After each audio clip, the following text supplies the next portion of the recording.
రామకృష్ణ గారు. సార్ నమస్తే అండి, హ్యాపీ సంక్రాంతి. థ్యాంక్ యూ అమ్మా, నమస్తే. సార్, సంక్రాంతి అని అనగానే ప్రభుత్వాలు ప్రజలకు సంక్రాంతి కానుకలను సమర్పిస్తూ ఉంటాయి. ఈ ఈ సంవత్సరం చాలా పెద్ద పెద్ద కానుకలు రాష్ట్ర ప్రభుత్వం నుంచి కావచ్చు, కేంద్ర ప్రభుత్వం నుంచి కావచ్చు వస్తాయేమో చాలా ఆశతో ఆతృతగా ఎదురు చూసిన వాళ్ళకి నిరాశ మిగిలైంది. సో పండగ దగ్గర నుంచి వెళ్దాం మనం. ఏవి సంక్రాంతి కానుకలు? ఏపీలో ఎక్కడికి వెళ్ళిపోయాయి?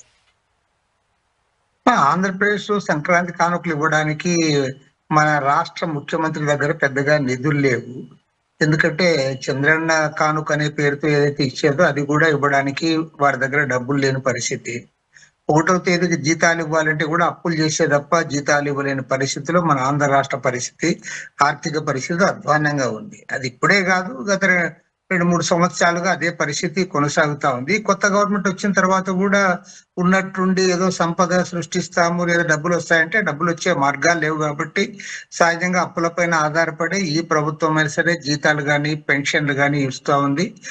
అందుకోసమే ఈ గవర్నమెంట్ సంక్రాంతి కానుకలు ఇస్తుంది, లేదంటే జనవరి 1 కానుకలు ఇస్తుంది అంటే అది ఇవ్వడం అనేది అంత సులభం కాదు. ఎందుకంటే ఆర్థిక పరిస్థితులు బాగున్నప్పుడు, లేదంటే సర్ప్లస్ ఇన్కమ్ ఉన్నప్పుడు వారు ఏదైనా చేయగలరు. కానీ ఉన్న ఆదాయ వనరులలో జీతాలు ఇవ్వడానికి, పెన్షన్ ఇవ్వడానికి, మినిమం ఖర్చులు భరించడానికే ప్రభుత్వంకి ఇబ్బంది కలుగుతున్న నేపథ్యంలో వాళ్ళు కొత్తగా ఏవో ఇస్తారనడానికి అవకాశం లేదు. నెంబర్ 2 ఏమంటే చంద్రబాబు నాయుడు గారు మన ఎట్టైనా సరే అధికారంలోకి రావాలనే ఉద్దేశంతో అలివిగాని వాగ్దానాలు చేశారు.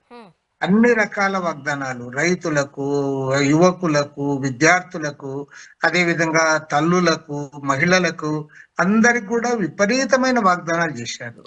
ఆ వాగ్దానాలు ఇప్పుడు చంద్రబాబు నాయుడు గారు తొలిసారి ముఖ్యమంత్రిగా అయ్యారనుకోండి.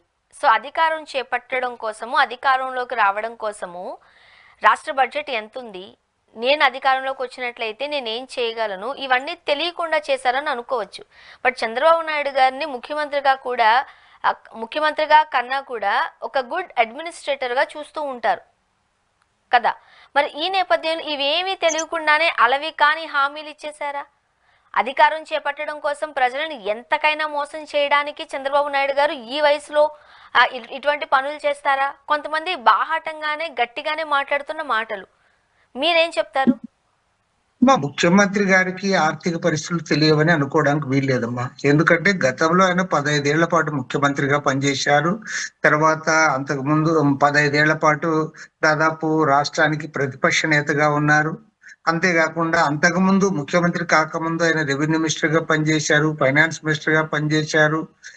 తర్వాత మన ఎన్నికల సందర్భంలో కూడా ముఖ్యమంత్రి పదే పదే చెప్పాడు, రాష్ట్రం ఆర్థికంగా దివాళా తీసింది, మొత్తం అప్పుల్లో కూరుకుపోయింది, లక్షల కోట్ల రూపాయలు అప్పు చేశారు, ఈ అప్పులకు వడ్డీలు చెల్లించడం కూడా కష్టంగా ఉంది, భారంగా ఉంది అనే విషయం చాలా స్పష్టంగా ఆయన చెప్పాడు. ఆయన చెప్పడమే కాదు, దాదాపు ప్రతిపక్ష పార్టీలన్నీ కూడా అదే చెప్పాము. మరి తర్వాత అధికారంలో ఉన్న పార్టీ కూడా ఏదో ఆర్థికంగా అంతా చాలా బాగుందని వారు కూడా ఏనాడు చెప్పలే. వాళ్ళు ఏదంటే మీరు చెప్పినంత అప్పులు లేవని చెప్పారే తప్పితే వారంతా చాలా బ్రహ్మాండంగా ఉన్నాయన్నమాట వారు కూడా చెప్పలేకపోయారు. ఎందుకంటే వాస్తవాలు అవి కాబట్టి. అంటే చంద్రబాబు నాయుడు గారు ఎట్లయినా సరే అధికారంలోకి రావాలి, ఈ చంద్రబాబు నాయుడు వస్తే ఇవన్నీ స్కీమ్స్ తగ్గిస్తాడేమని ప్రజలు అనుకుంటారేమో అని తగ్గించకుండా దానికంటే ఇంకా ఎక్కువ ఇస్తానని చెప్పాడు. నేను ఉదాహరణ మీకు చెప్పదలుచుకున్నా. ఒకటి, పిల్లలకి ఎవరైతే స్టూడెంట్స్ కాలేజ్ లో స్కూల్స్ అవుతా ఉంటారో వాళ్ళకి తల్లి దీవెన అని చెప్పి ఓన్లీ ఒక సన్కే ఇచ్చేవాళ్ళు, లేదా వాళ్ళ 3-4 పిల్లలు ఉంటే ఒక అమ్మాయికో ఒక అబ్బాయికో ఇచ్చేవాళ్ళు. చంద్రబాబు నాయుడు గారు ఇచ్చిన వాగ్దానం ఏమంటే మీకు ఎంతమంది పిల్లలు ఉన్నా సరే వాళ్ళందరికీ కూడా నేను వారికి ఇస్తాను అని చెప్పాడు.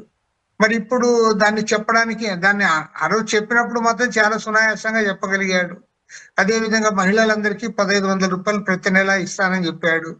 నిరుద్యోగులకు 3000 రూపాయలు వారందరికీ కూడా నిరుద్యోగ భృతి ఇస్తానని చెప్పాడు. రైతులకు 20,000 రూపాయలు రైతు బంధు పథకం కింద ఇస్తానని చెప్పాడు. రైతు భరోసా ఇస్తా అన్నాడు. కాబట్టి ఇవన్నీ చేయాలి.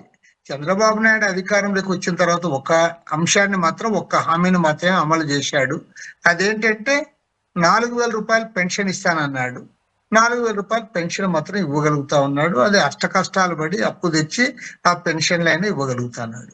కాబట్టి ఆర్థిక పరిస్థితి బాగాలేదనే విషయము చంద్రబాబు నాయుడు గారికి తెలుసు, తెలుగుదేశం పార్టీలో ఉన్న ప్రతి ఒక్కరికి తెలుసు, ప్రతిపక్ష పార్టీలకు తెలుసు, ఆనాడు అధికారంలో ఉన్న వైఎస్ఆర్ కాంగ్రెస్ పార్టీ వారికి కూడా తెలుసు.